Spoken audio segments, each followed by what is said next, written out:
Pabawas na ng pabawas ang natitirang mga araw ngayong 2024 pero ang nahuhuli ng mga otoridad na nagbebenta ng mga iligal na paputok online, parami naman ng parami.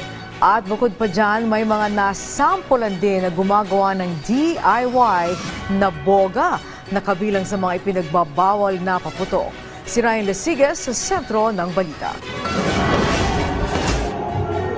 Ilang araw bago ang pagsalubong ng bagong taon, mas pinaigting pa ng PNP Anti-Cybercrime Group ang kanilang cyber patrolling para bantayan ang mga pasaway na nagbebenta ng illegal na paputok online. Katunayan, aabot na sa 115 online platforms ang napatake down ng PNP ACG.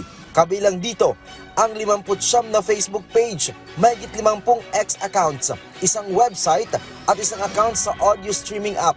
Bukod dito ay may mahigit 200 na online platforms din ang binabantayan ng PNP ACG. Mula December 6 hanggang 26, 8 operasyon na ang naikasa ng PNP ACG laban sa mga nagbebenta ng paputok online. Sa nasabing mga operasyon, umakyat na sa 10 ang naaresto.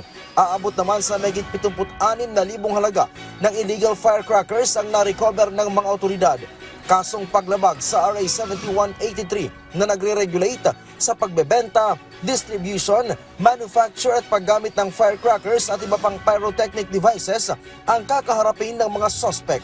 Sa lalawigan naman ng Rizal, higit sa 400 pirasong boga na may halagang aabot sa 25,000 piso ang sinira ng mga kapulisan ng Rizal PPO at ng Bureau of Fire Protection. Sabi ni Rizal Police Provincial Director, Police Colonel Felipe Maragon, karamihang mga menor de edad ang nakuhanan nila ng mga boga. Nakikita daw kasi ng mga kabataan sa mga social media websites at apps ang mga nagtitrending na paputok na gawa sa bahay. Ang tinatawag na boga ay isang uri ng ipinagbabawal na paputok na homemade gamit ang recyclable materials tulad ng bote ng soft drinks o tubig, lata ng sardinas o kaya naman ay polyvinyl pipes o PVC. Yung mga gumagamit sa atin, yung mga bata, mga kabataan, pwede itong makabulag kasi malakas itong buga niya dahil ang ginagamitan siya ng denatured alcohol. No?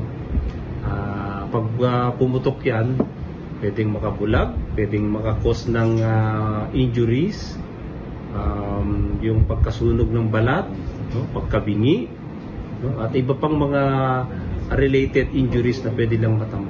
Batay naman sa datos ng DOH, karamihan bata o menor de edad pa rin ang nabibiktima ng iligal na paputok. Paalala ng Health Department, iwasan ang paggamit ng iligal na paputok dahil maaari itong ikamatay kung matindi o malubha ang tama nito. Maaari din itong magdulot ng pagkaputol ng daliri, kamay o iba pang bahagi ng katawan.